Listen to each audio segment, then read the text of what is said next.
Bayangkan ini, Anda sedang berjalan-jalan di sekitar lingkungan, sinar matahari menghangatkan wajah Anda, merasa yakin bahwa setiap langkah adalah anugerah bagi kesehatan Anda. Selama bertahun-tahun, Anda mendengar bahwa berjalan kaki adalah kunci utama untuk tetap bugar, terutama setelah usia 70 tahun. Ini sederhana, gratis, dan membuat Anda terus bergerak. Tapi bagaimana jika jalan kaki setiap hari? Hal yang Anda percaya menjaga Anda tetap muda, justru diam-diam mempercepat penuaan Anda? Dokter terkemuka kini menyuarakan kekhawatiran yang mengkhawatirkan. Bagi lansia di atas 70 tahun, hanya mengandalkan berjalan kaki tidak hanya tidak efektif, tapi juga bisa merugikan Anda. Seiring bertambahnya usia, tubuh kita membutuhkan lebih dari sekadar melangkah satu kaki di depan yang lain. Terlalu fokus pada berjalan kaki bisa diam-diam menguras kekuatan Anda, melemahkan keseimbangan, dan membuat sendi Anda lebih rapuh, kebalikan dari apa yang Anda inginkan. Tapi jangan buru-buru menyimpan sepatu olahraga Anda.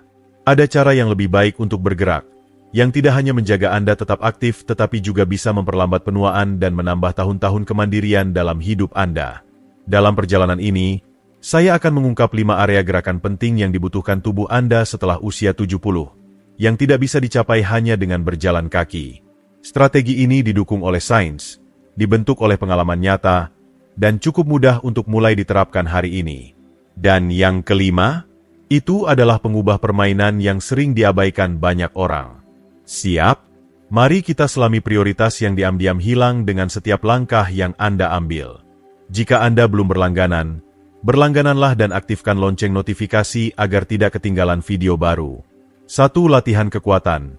Pencuri otot yang tidak bisa ditangkap oleh berjalan kaki. Bayangkan otot Anda sebagai fondasi jembatan kokoh, yang menopang kemandirian dan mobilitas Anda. Berjalan kaki mungkin menjaga permukaan jembatan tetap mulus dan mengkilap, tetapi tidak banyak membantu memperkuat balok-balok di bawahnya. Setelah usia 70 tahun, tubuh mulai kehilangan massa otot dengan cepat, sekitar 3 hingga 5% per dekade, kondisi yang dikenal sebagai sarkopenia. Tapi ini intinya. Kekuatan bukan tentang membentuk otot besar atau mengangkat beban berat di gym. Ini tentang hal yang lebih sederhana. Kemampuan untuk mengangkat tas belanja, bangun dari kursi dengan mudah, atau menggendong cucu tanpa kesulitan. Ambil contoh Budi, seorang pria berusia 75 tahun dari Jakarta. Selama bertahun-tahun, ia rajin berjalan kaki 2 km setiap pagi, hujan atau cerah, yakin bahwa ia telah melakukan segala yang diperlukan untuk tetap kuat dan sehat.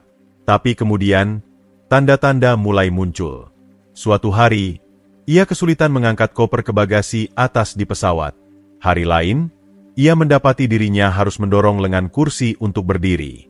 Lalu datang momen yang benar-benar mengejutkannya. Ia tidak bisa membuka botol obat tanpa bantuan istrinya. Saya pikir berjalan kaki sudah cukup, akunya sambil menggelengkan kepala. Tapi dokter memberi penjelasan. Meski berjalan kaki baik untuk kesehatan jantung dan paru-paru, itu tidak banyak membantu menjaga otot di lengan, bahu, dada, dan inti tubuh.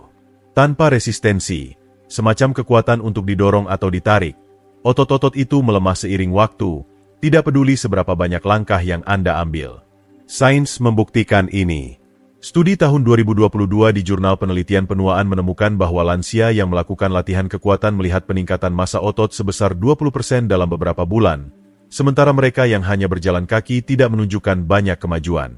Otot yang lebih kuat membuat tugas sehari-hari lebih mudah, mendukung kesehatan otak, meningkatkan sistem kekebalan tubuh, dan bahkan meningkatkan efektivitas obat. Jadi, bagaimana cara melawan ini? Tidak perlu gym. Cobalah push-up dinding, pita resistensi, atau hanya berdiri dan duduk tanpa menggunakan tangan. Coba ini sekarang. Silangkan tangan Anda dan berdiri dari kursi 5 kali. Sulit? Itu pesan dari tubuh Anda. 2. Latihan keseimbangan. Jaring pengaman yang tidak dibentuk oleh berjalan kaki. Bayangkan keseimbangan Anda seperti tongkat penyeimbang seorang penutur tali. Mekanisme keamanan bawaan untuk tetap tegak. Berjalan di trotoar yang datar dan dapat diprediksi mungkin terasa stabil, tetapi itu tidak melatih sistem rumit yang mencegah Anda jatuh ketika hidup memberikan kejutan.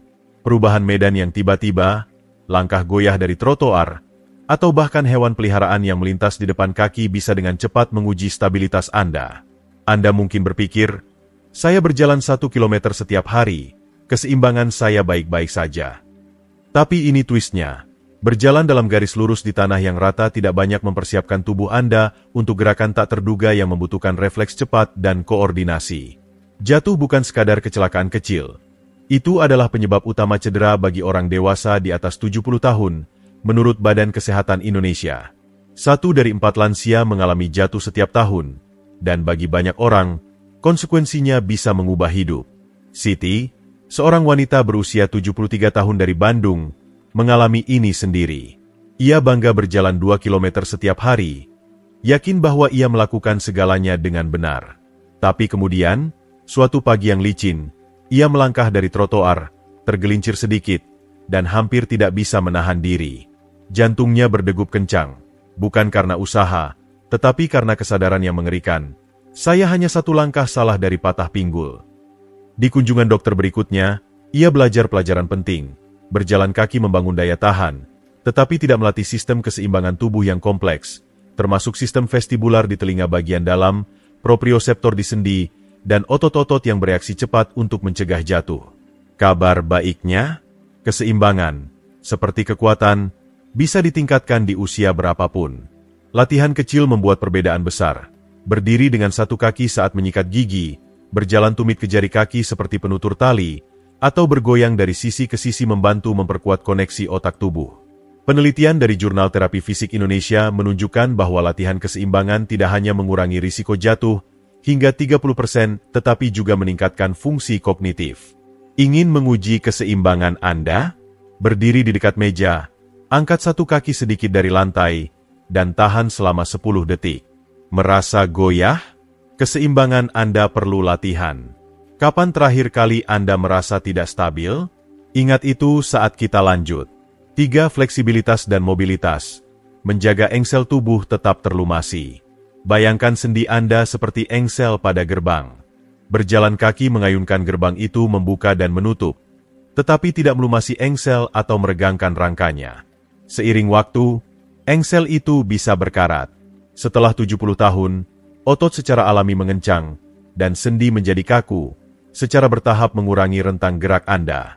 Leher kaku saat memeriksa titik buta, ketegangan di punggung saat meraih rak atas.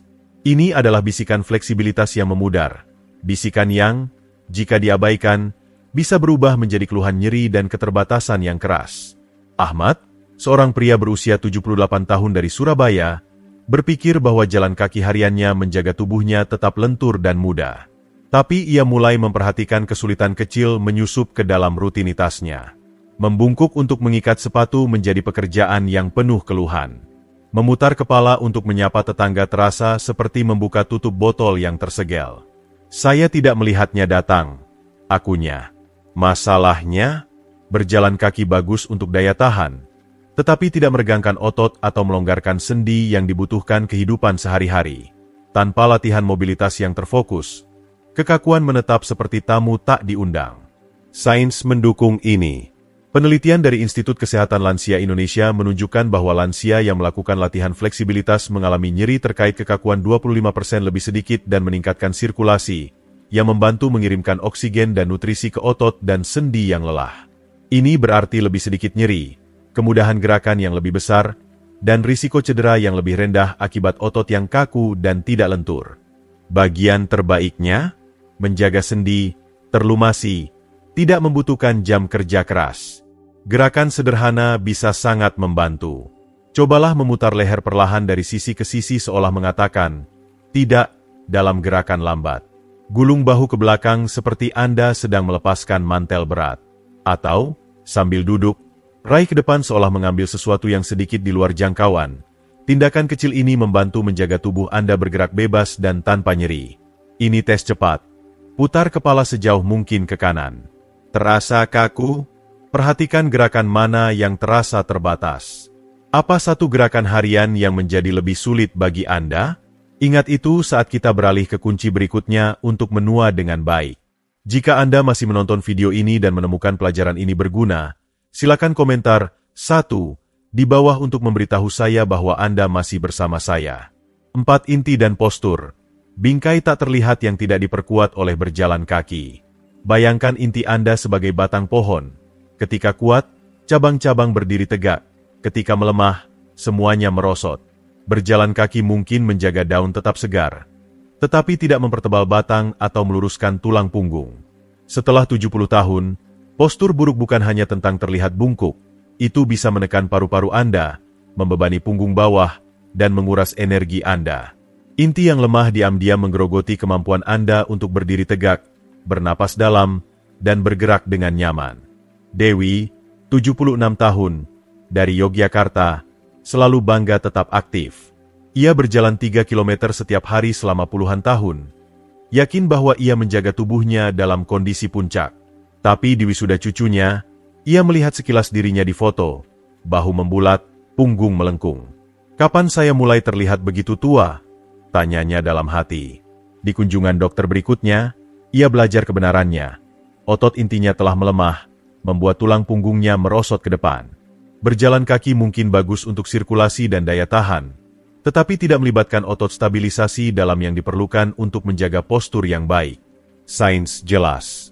Studi tahun 2021 di jurnal gerontologi menemukan bahwa lansia yang melakukan latihan penguatan postur meningkatkan kapasitas paru-paru mereka hingga 30%, membuat pernapasan lebih mudah dan meningkatkan vitalitas secara keseluruhan. Itu karena postur tegak memberi paru-paru lebih banyak ruang untuk mengembang, meningkatkan pencernaan, dan bahkan meningkatkan keseimbangan. Jadi, bagaimana Anda memperkuat bingkai tak terlihat Anda?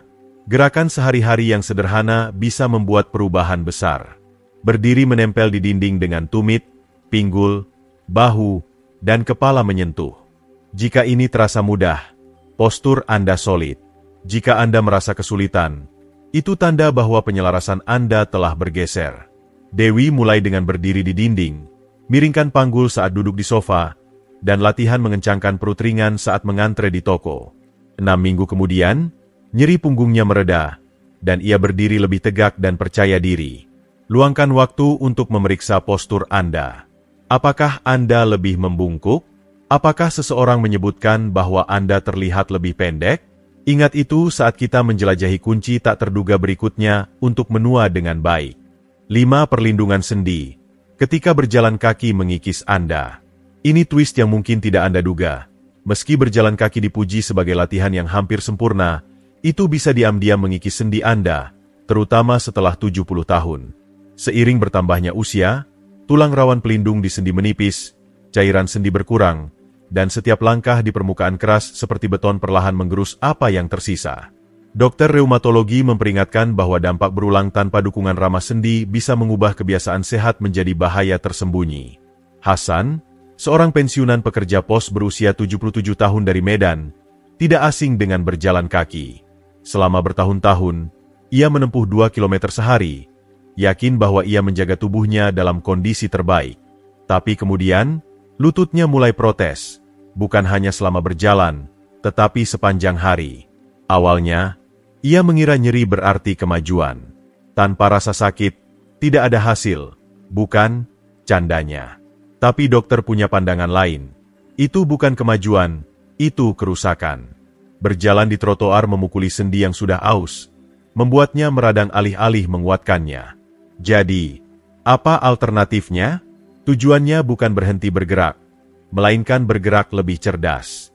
Latihan berdampak rendah seperti berenang, bersepeda, atau bahkan latihan berbasis kursi bisa memberikan manfaat kardiovaskular dan mobilitas yang sama tanpa menggerus sendi.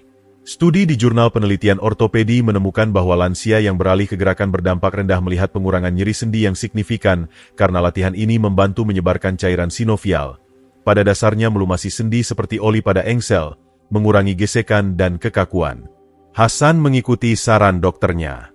Ia menukar beberapa jalan kaki dengan berenang di kolam komunitas dan mencoba angkat kaki ringan sambil duduk. Dalam sebulan, nyeri lututnya berkurang, dan ia tidak lagi bergantung pada obat pereda nyeri setiap hari hanya untuk menjalani hari. Sekarang, periksa tubuh Anda sendiri. 1 jam setelah berjalan, apakah sendi Anda terasa nyeri? Jika ya, mereka mengirimkan pesan. Di mana Anda paling merasakannya? Lutut, pinggul, atau pergelangan kaki? Bagian terakhir dari teka-teki ini menyatukan semuanya, memastikan Anda bergerak dengan cara yang benar-benar mendukung kesehatan jangka panjang Anda. Sampai saat ini, Anda telah melihat bahwa meskipun berjalan kaki bagus, itu tidak mencakup semua aspek. Latihan kekuatan menjaga otot Anda agar tidak memudar. Latihan keseimbangan membantu mencegah jatuh. Fleksibilitas menjaga sendi Anda bergerak mulus. Latihan inti meningkatkan postur dan energi, dan perlindungan sendi memastikan Anda tetap aktif tanpa nyeri. Jadi, ini pertanyaan saya untuk Anda. Apa yang telah Anda pelajari hari ini? Area mana yang paling mengejutkan Anda? Lebih penting lagi, apa satu hal yang akan Anda mulai praktikkan dalam kehidupan sehari-hari Anda? Mungkin Anda akan mencoba berdiri dengan satu kaki saat menyikat gigi, menambahkan beberapa squat ke rutinitas Anda, atau menukar beberapa jalan kaki dengan berenang atau bersepeda. Beritahu saya di kolom komentar di bawah. Wawasan Anda mungkin menginspirasi orang lain untuk mengambil tindakan juga. Jika Anda menyukai video ini, silakan tinggalkan komentar di bawah, dan jangan lupa untuk menyukai, berbagi, dan berlangganan ke kanal YouTube kami.